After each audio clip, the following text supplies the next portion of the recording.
Hello, and welcome to Pink Sky Inspired Conversations with Enid O'Toole and Lucy Ashby. In 2019, having just run a personal best in the Cambridge Half Marathon, Susannah Close was pretty shocked to discover she in fact had advanced stage 3 bowel cancer. She was only 36, fit and healthy, and forced to re-evaluate her life in an instant.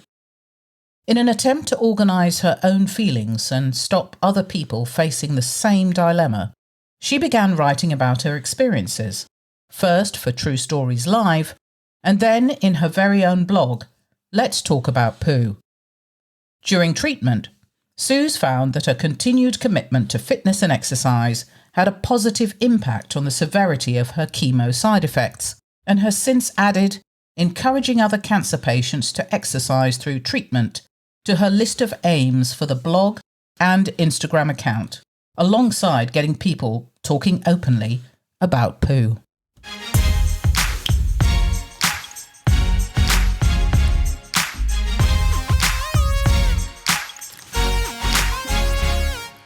Welcome, Suze. It's so lovely to have you with us today. Hello, thank you for having me. You're welcome. Now, obviously, we've talked a little bit amongst ourselves, haven't we, about things that you like about the podcast and things we like about you. So I just thought it would be nice if you could maybe share with people listening and with us what makes you feel inspired, what makes you feel like your best self. Okay, so I think there are two elements to my answer for this question. So the first element is my intellectual self, and the second is my physical self. And I think both of those feed into my emotional self. So my intellectual self is about thinking and thought. So I feel like my best self when I'm thinking about things. And also I think I feel quite inspired when I engage with other people's thinking. So, I like challenging and reflecting on my own thoughts and ideas. And I think, we've had conversations over Instagram where I've had to do that as well. And I think that's really good. I think it's really good to challenge yourself. And I like processing new ideas and perspectives and discussing them. I really like learning. So I'll always have like 4 books on the go, and some of them will be fiction and some of them will be non-fiction. And I kind of, that keeps me feel pretty inspired and like I'm being positive, I guess, as a human. And then my second element, the physical self, is, we've talked about the exercise, but this completing this physical challenge, so a race or a long bike ride or cracking down a mountain bike trail, those things are really important to me. And I know they don't necessarily sort of level up, because you think about sporty people and you think about sort of intellectual people. Not that I'm saying that I'm an intellectual person, but, people engaged with ideas and learning, they kind of don't always coexist. But I think they actually do. And for me, the physical challenges bring this real awareness of what I can achieve physically, but also then emotionally, because like a physical challenge is really an emotional challenge. It's a mind over matter. Yes. It's training. It's dedication. It's not just about I can run this distance or I can ride this fast. It's about the mind elements that go into that. And it really, they clear my head. They get those endorphins running, keeps me sane. And, I think it's always about challenging your capabilities and making that space in your head. And I think just one little example I wanted to share is like mountain biking. I'm not very good at it. I'll put it out there. And the reason I'm not very good at, there's probably lots of reasons I'm not very good about it. I started mountain biking in my mid-30s. I think that's the sort of thing you start when you're a kid. But the reason I'm not very good about it mostly is because I'm a bit of a control freak. So this is that element of emotions and physical. And mountain biking is almost like something you have to meet in the middle with if you're a control freak, because you have to have control so that you don't fall off and die. But you also have to let go. You have to trust in your bike. You have to trust in the engineering of the people who engineered your bike. You have to trust in gravity and momentum, because if you don't, you're going to fall off too. So it's that really nice place for me, although I'm not very good and I'm not very quick, but when I do successfully, complete a run or something, or a an obstacle. That's the word I was looking for. You've had to have let go of a lot of those elements that is very hard to let go of. So for me, I think that makes me feel like my best self when I've done something like that. Wow. If you follow Suze on Instagram, or you do after this, you'll see just unbelievable evidence of all her daily physical exerts, which make us feel like slugs, basically. Yes. Yeah. But in a good way. Yeah. That's not my intention. No. Well, another way of saying it is it's very inspiring. Yes. Yeah, it is. I really, That's my intention. Thank you. It is so inspiring, and it also looks to me like really playful and fun as well. But it was really interesting to hear you talk then about, the physical aspects of activity and the emotional and intellectual aspects of physical challenges. And I was just thinking, yeah, I bet you've had a tough couple of years, and I was thinking this also is something which gives you a different focus, and in some ways a massive, hopefully a distraction from some of the more difficult things that are going on in your life. Yeah. It just sounds like a really sort of positive life force kind of attitude to things. Thank you. Yeah, I think the staying active has been important as well in feeling like I'm getting better, or I'm repairing, or that I'm still, the fact that I can still, even if it's a little, it's not what I used to do, but, I'm getting a lot stronger all the time. And that's that's really helpful in terms of, recovery, I think. I know that you've just completed some chemo. Is it okay to ask, like, how did it go? How are you feeling now? Yeah. I feel pretty good. I've been really lucky in that I haven't yet experienced cancer-related fatigue, which is probably one of the biggest long-term side effects of chemo. And I don't have scientific evidence of this, but I really believe that one of the reasons I managed to escape it was because I did stay so active. And because there's different elements of, you've got movement, you've got activity, you've got exercise, and all those things are great, but exercise is quite different because there's a lot more structure to it.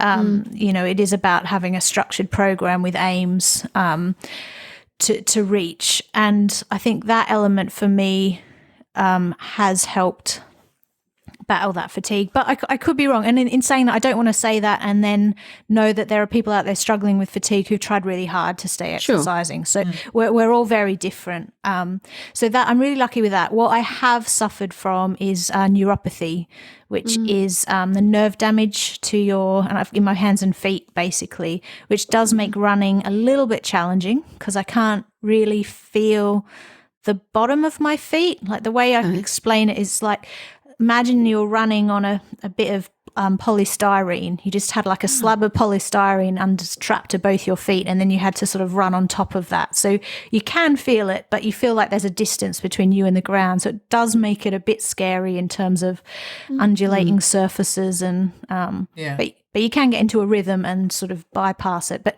if I was to go from walking to running, so where I struggle is if I'm walking into town and then have to run across the street because I haven't timed it right with the cars, that's when I will feel like, the floor's about to go from underneath me. Oh, gosh, that must be unsettling. Wow. Yeah, and also just have to remember, it's like, actually, I probably shouldn't run across the road in front of a car. Yeah. Those crazy things. One special Sue's tip. Yeah. Is that something that's hopefully going to recede as you get better?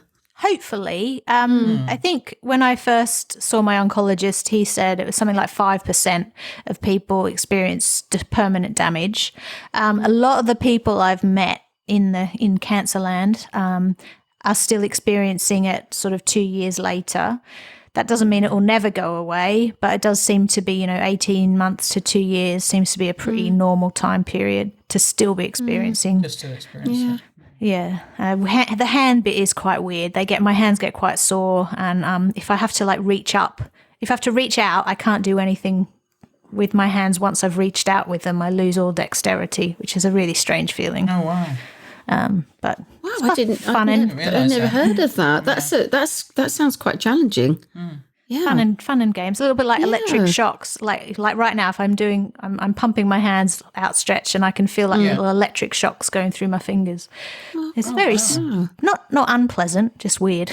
just weird, and makes the function quite impaired. Yeah. I'm always dropping the shower head on my head because Steve puts it up too high, and I can't reach it, and then I have to reach up, and I can't use it, and it's like Wow, that's really interesting. Thank you. Wow.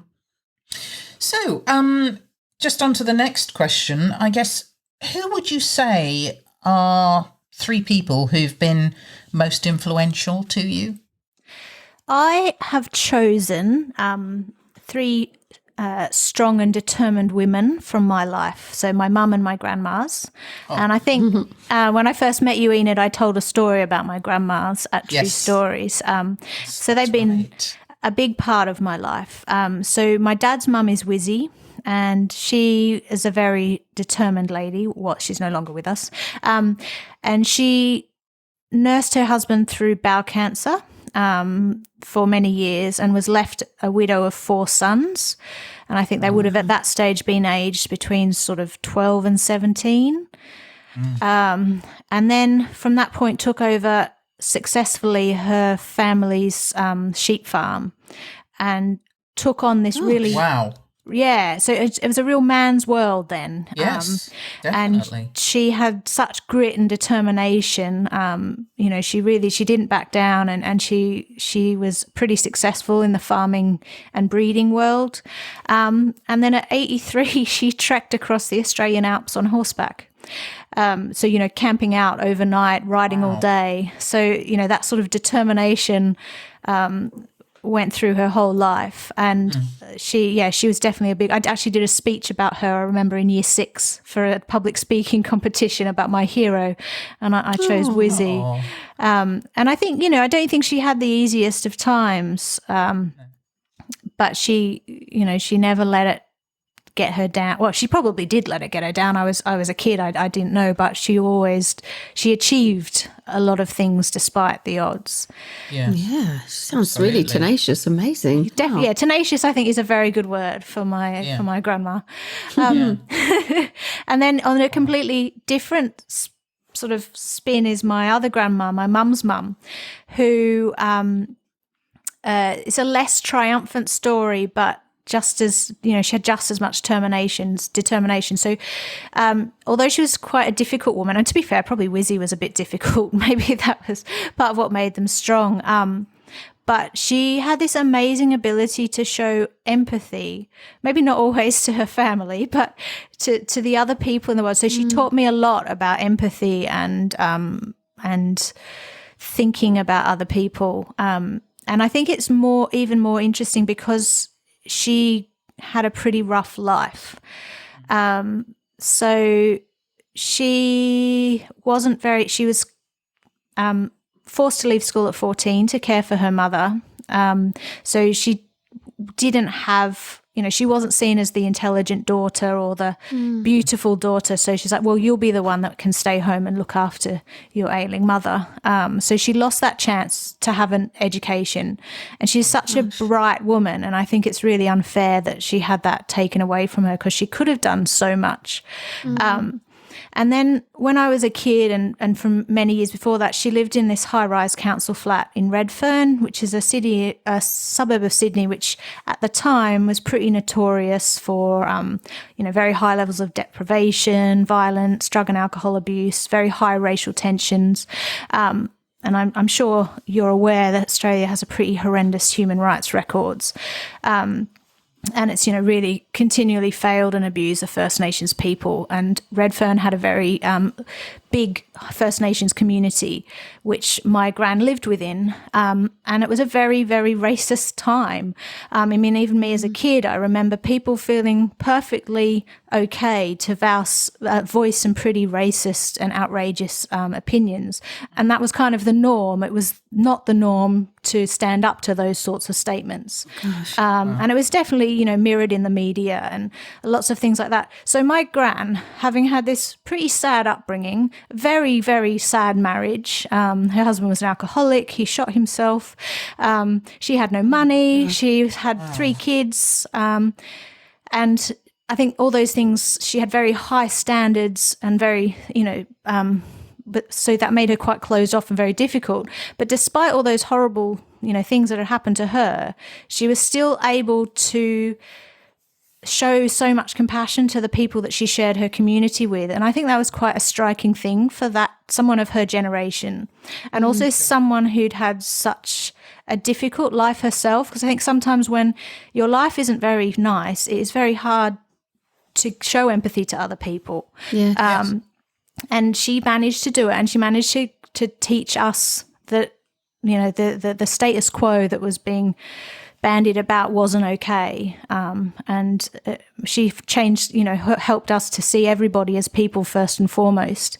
And I think that was a pretty amazing feat for someone of her sort of upbringing and the challenges that she'd had to overcome. Yeah. Yeah. Absolutely. God, I was getting goosebumpy when you telling me about that. Yeah.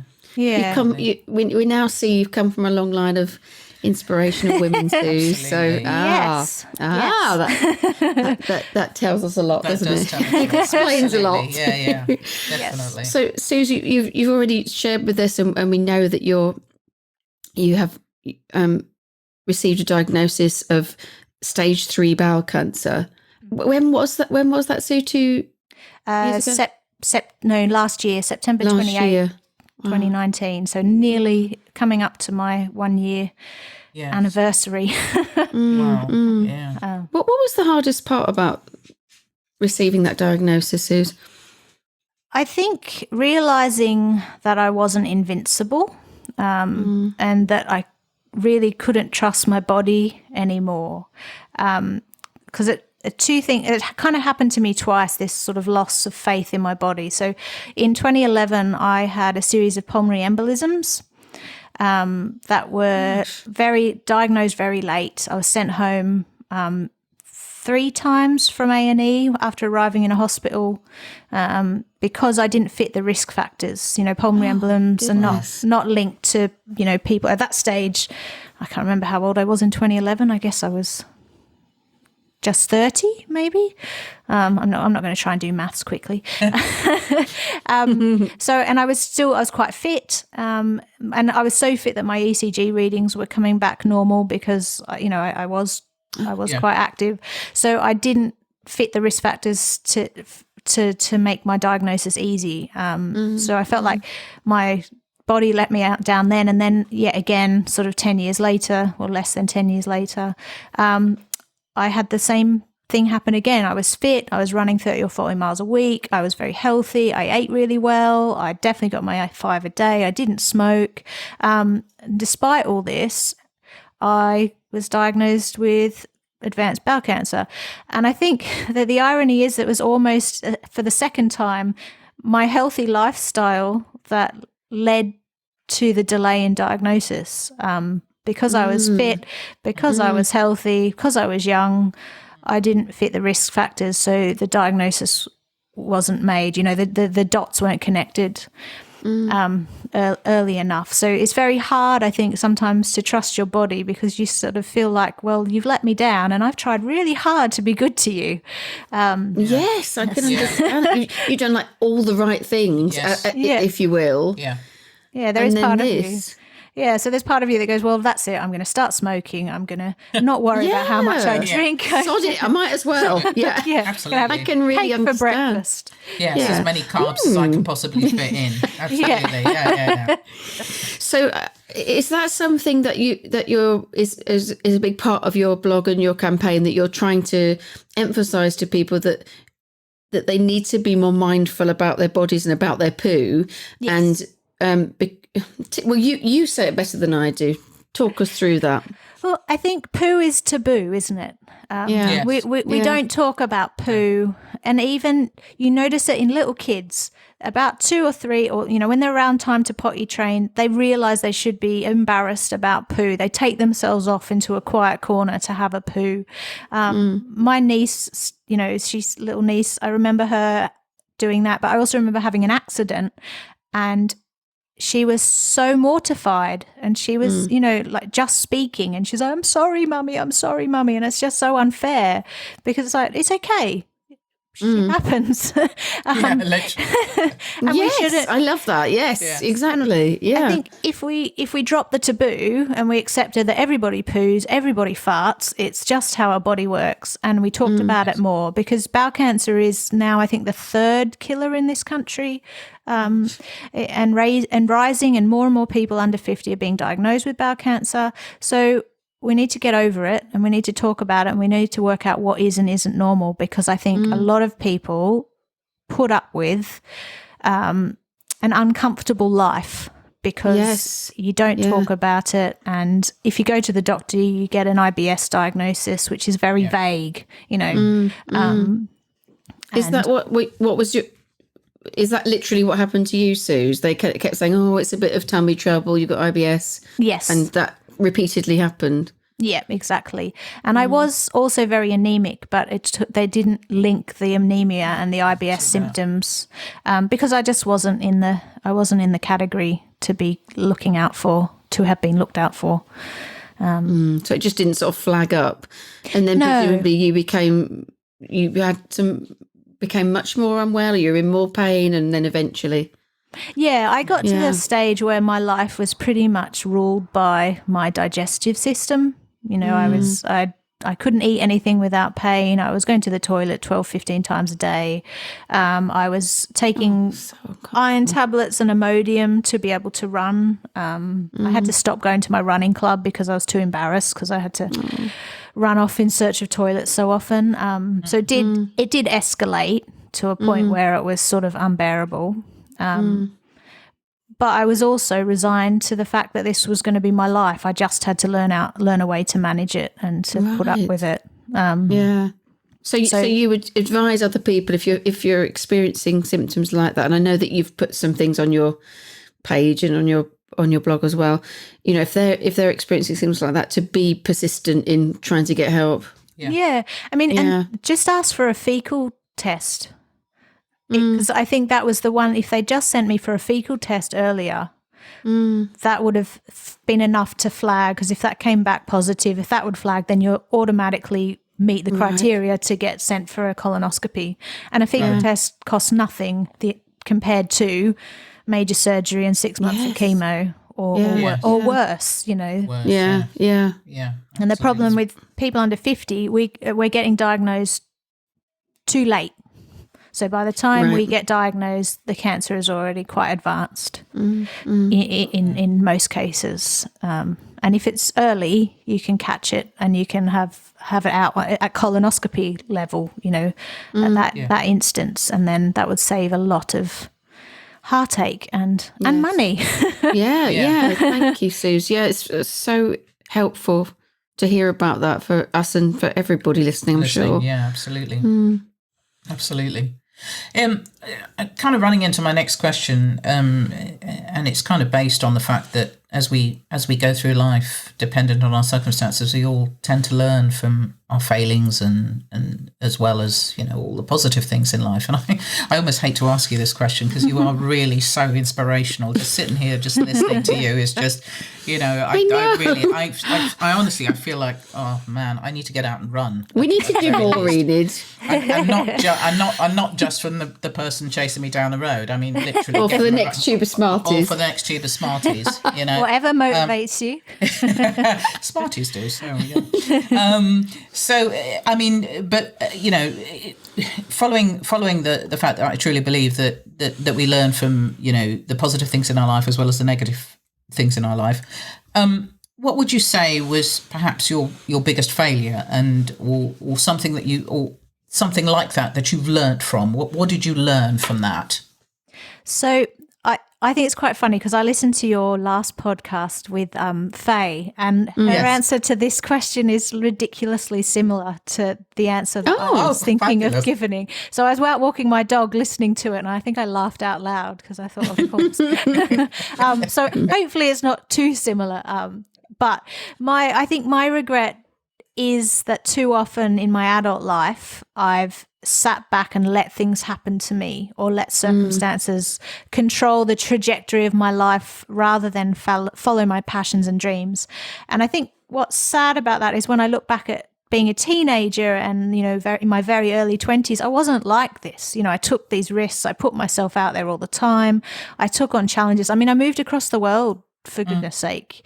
And then somehow that disappeared, and I regret that, because I think what happened is that then I followed a career path by default and need, because I needed to get a job, I needed to earn some money, rather than desire and passion. And I think from then on, you were living from, it was about living for your paycheck, or, well, not living, that's not what I mean, but you're then sort of trapped in a situation that is very hard to make steps to get out of.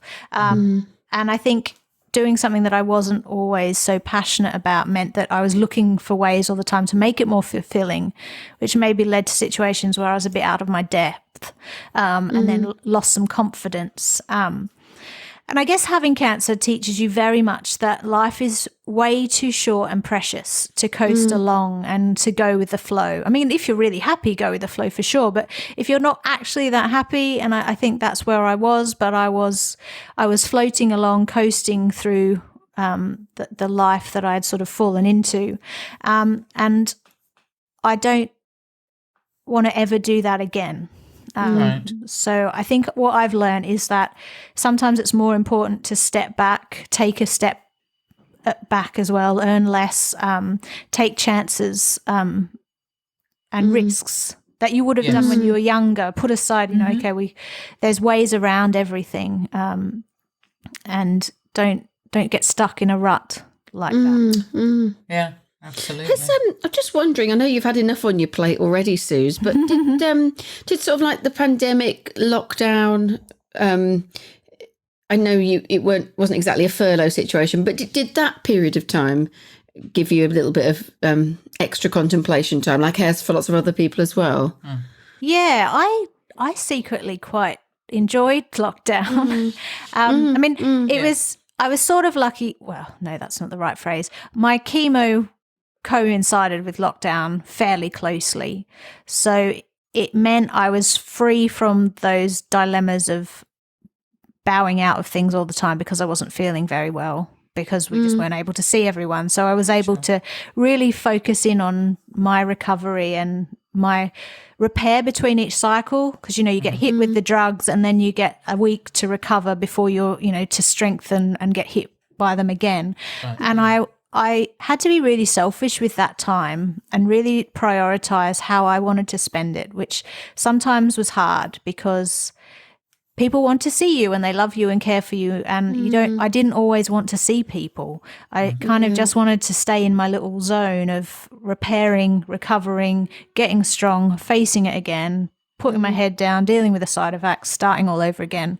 And I did really struggle with feeling guilty about not actually wanting to see people. So the lockdown really took that element away from me. And it took me a while to feel safe to come out of it, not just because of the risk of infection, but because I then had to let go of some of that selfish me time that I had. Yes. Yeah. I was, I had quite a strict routine, not strict routine, that's not right, a really nice routine with some, for myself. And I was languishing in that nice selfish time. Yeah. It was weird. While you were talking, I don't know why, well, I do know, I was getting an image of a caterpillar. And I was thinking, why am I getting an image of a caterpillar? And I thought, because I'm thinking of cocooned, that's the word that kept coming up. And I was thinking that you were able to, and a lot of us were, we felt a bit like that, didn't we? That Absolutely. I know I was working upstairs on Zoom and I was in school a bit, but there was this lovely feeling that it was me and Enid and Ruby, and we were in this little cocoon together. And like you, we felt that there were a number of positives. Yes. Yeah. To that. I mean, obviously we know it's not a great thing, but yeah, there were some really nice ways of using that time, weren't there? And it was weirdly quite special in some ways. Yeah. We don't get it very often, do we? To be able to insulate ourselves. No. So yeah, I can really understand that. Yeah. Totally. So, Suze, how can our listeners find you online, and how can they follow your progress and adventures and information, etc.? So I can be found via my blog, letstalkaboutpoo.com, all one word. And I'm just about today, I'm hopefully going to publish another post part 16 of my journey. So, and you can subscribe. So if you go on there, you can subscribe, and then you'll get a little email saying that I've written something else, and you can read it. I'm also in Instagram, and my Instagram handle is also Let's Talk About Poo. So if you want to see puppies and some exercising and some reflections on and like, I'm not very graceful, I'll put that out there. So I will post the odd video of me being very ungraceful doing some sort of exercise on screen. Trust me, you'll be impressed. Yes. But also just to prove that you don't have to be Iron Woman. Yeah, I know what you're saying. Yeah. And some reflections on my cancer roller coaster, as I like to call it. Yeah. Thanks, Suze. I think a lot of people will be logging on and reading and being inspired and informed by that. Thank you so much. That'd be great. So, Suze, this is one of my favourite questions, and because all the answers are very different. But if you could have a billboard with anything on it, what would it be and why? Okay, I thought really hard about this one because I've learnt so much this year. I think I probably learnt more about myself and now and us as humans than I maybe ever. And my billboard would be just stop and listen. And my reason is that because we as humans and society judge people really quickly all the time. We're making judgments about other people. And one of my very first true stories was about my reaction to people's reactions to my cancer diagnosis. And I felt that too often people were comparing my story to other people's stories, and they were trying to fix things or trying to make me feel better. And that's not what I needed. I just needed people to allow me to feel petrified and scared. And so I think it's just important that we as society, we step outside our own experiences and try a bit harder to understand where other people are coming from and what's happened in their lives. And we too often compare our crises. We're always saying, oh, well, I've had this to deal with, but they've only had that to deal with, and they're acting like this is this massive thing. But we can't compare crises. We all deal with our crises differently, and we should just step back and go, well, that's how they're feeling about that crisis. I don't have to fix their crisis. I can just help them respond in a way that feels natural to them. And I think in the age of social media as well, we fall out with people almost because we react too quickly. We don't stop and listen to what they're actually saying. Yeah. And I think because we hate to be criticized, we react defensively, even though we might actually be in the wrong, or we might have maybe worded things in not the most eloquent way. And I think it's all human nature, but if we just listened more and stepped back before we made a response and tried to see the world from the viewpoint of other people, I think it would be a much better place to be. Yeah. Absolutely. Yeah, it's so funny that you've said that, because we were talking about exactly that this morning. And we were saying that just from a situation that we're kind of in, and we were saying that actually we wanted people to do less.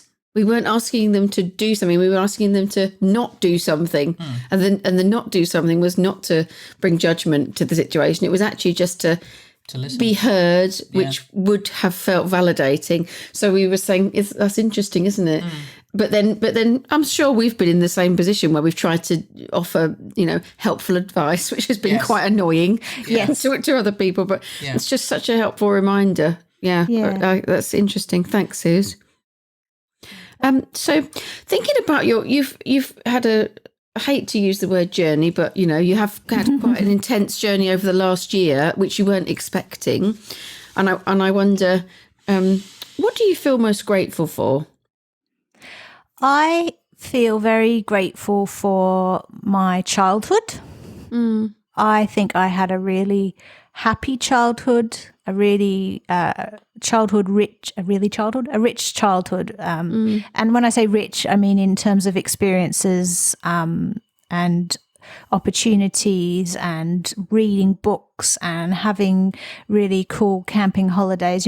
We didn't go overseas or anything like that, but we had some really full, fascinating holidays and trips and experiences at home. I had a lot of love in my childhood, and I think I'm especially grateful for that because both my parents had a more challenging childhood than me. I don't think my mum had a lot of love in her childhood. I think my dad's childhood, he obviously they both lost their fathers at 14. My dad, a lot of his childhood was around my grandfather's bowel cancer. With my mum, her dad, she grew up with an alcoholic father who she remembers being, crossing across the street because she was embarrassed if he saw her and recognized her and spoke to her in front of other people. My gran was obviously not always the easiest woman.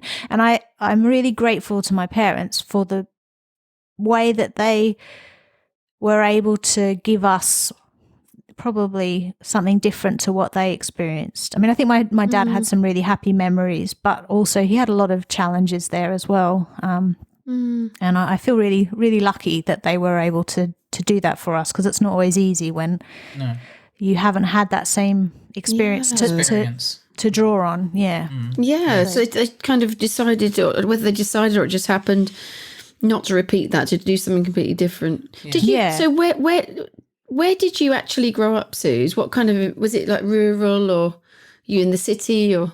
I was in the suburbs, but we did spend a lot of time on my grandma's farm. Nice. By that stage, it was my uncle. My uncle had taken over, but she was still a very, probably much to my uncle's dismay, very much an important driving force in the management of the farm. And my dad was a biologist, is a retired biologist. So we spent a lot of time camping because he was doing field work.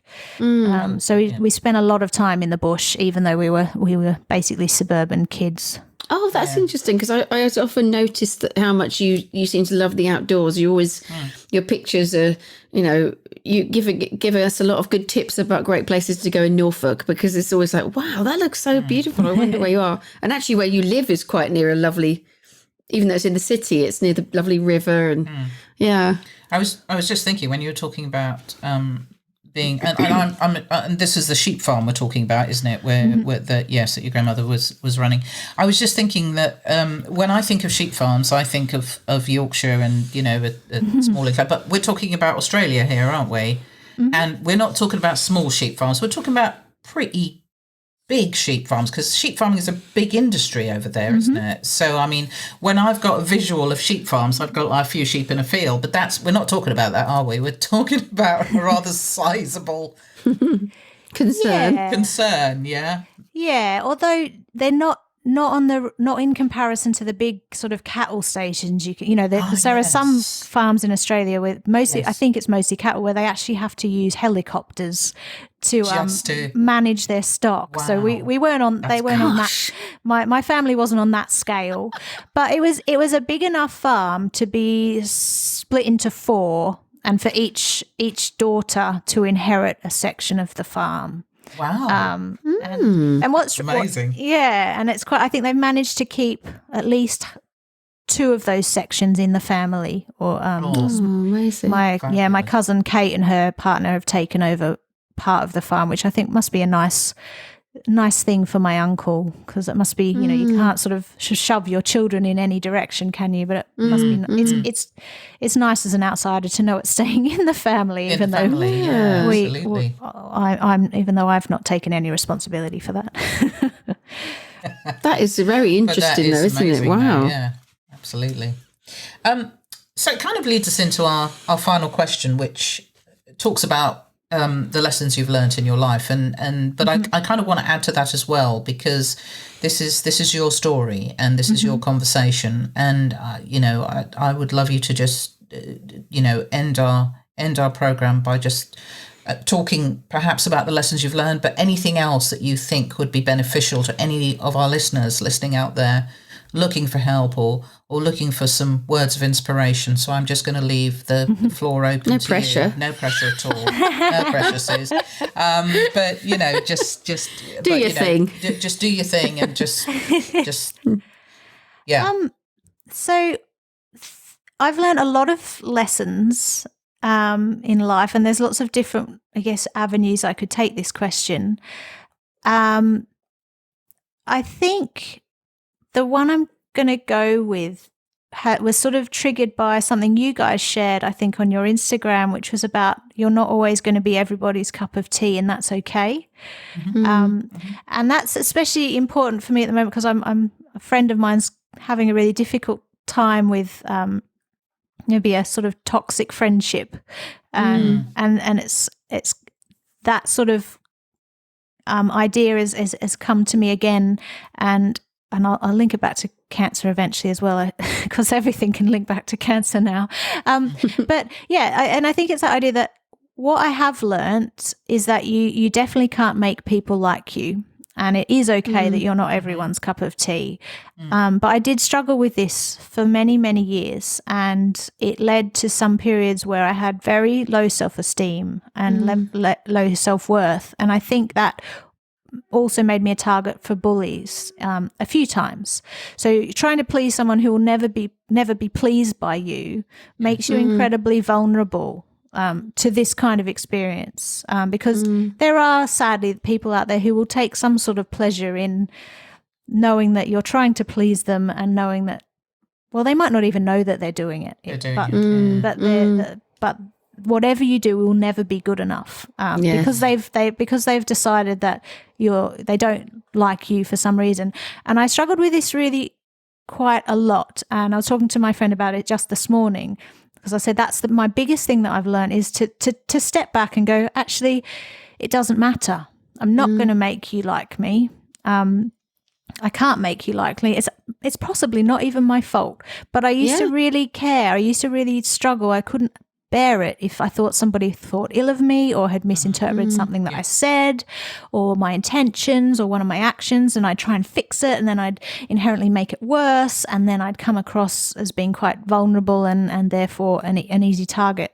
And it led to maybe this feeling sometimes that I wasn't very likable, let alone that someone could love me.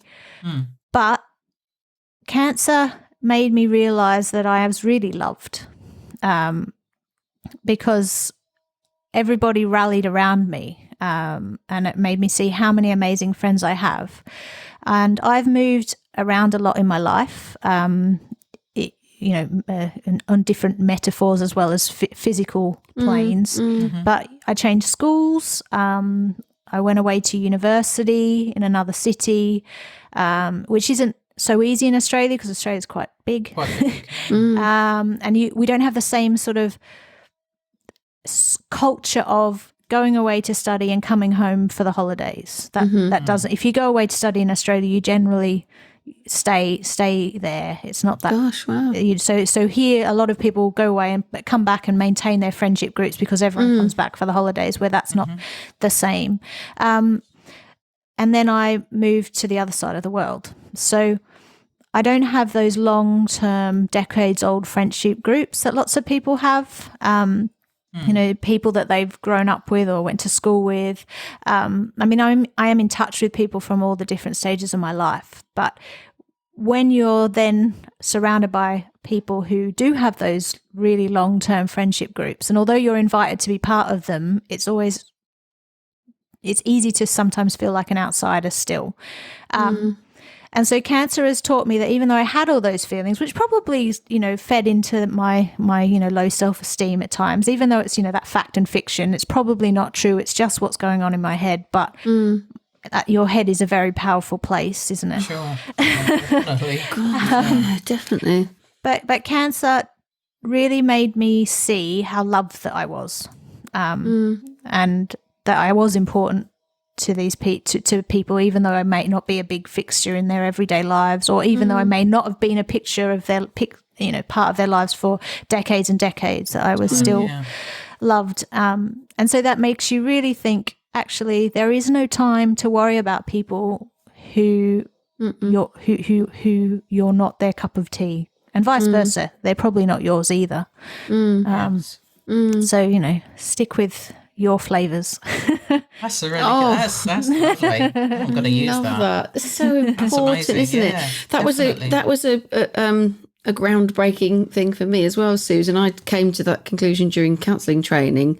Somebody once said to me, I don't know if they used the word people pleaser, but it was along those lines. And I thought, I was initially defensive around that, and then I thought, yeah, I'm like the original people pleaser. And then I noticed people interacting in ways that were, they would disagree with each other. They would not particularly, and they weren't that bothered. And I was like, oh my God, but it opened my mind up to that being a possibility, to it not being the end of the world. If somebody didn't like me or didn't agree with me, that I didn't have to appease them. That's huge, isn't it? Yeah. So freeing. It is freeing. Yeah. And like you say, leaves you with energy and space for the people that do want to engage with. And also, as you say, sometimes it's nothing to really do with you. Sometimes we bring things out in people that they can't explain, and vice versa. So, yeah, wow, that was really inspiring to hear you say that. And it's been incredible to talk to you, Suze. It's been so moving and so fascinating, and above all, inspiring. And I hope everybody's going to go and check out your... I always say check you out, and it sounds really weird. Hey. Check out Suze. She's very, very cute. Yeah, she is very cute. Yeah. So I sometimes wear very short shorts. But that's only because it's very hot. But it won't be so hot anymore. So you've missed out, guys. Of course it is, Suze. Yeah. People. So check out Suze in her shorts. On Let's Talk About Poo on Instagram and on her blog. Suze, it's been wonderful to speak to you. Thank you so much for spending time with us today. Absolutely. Thank you, Suze.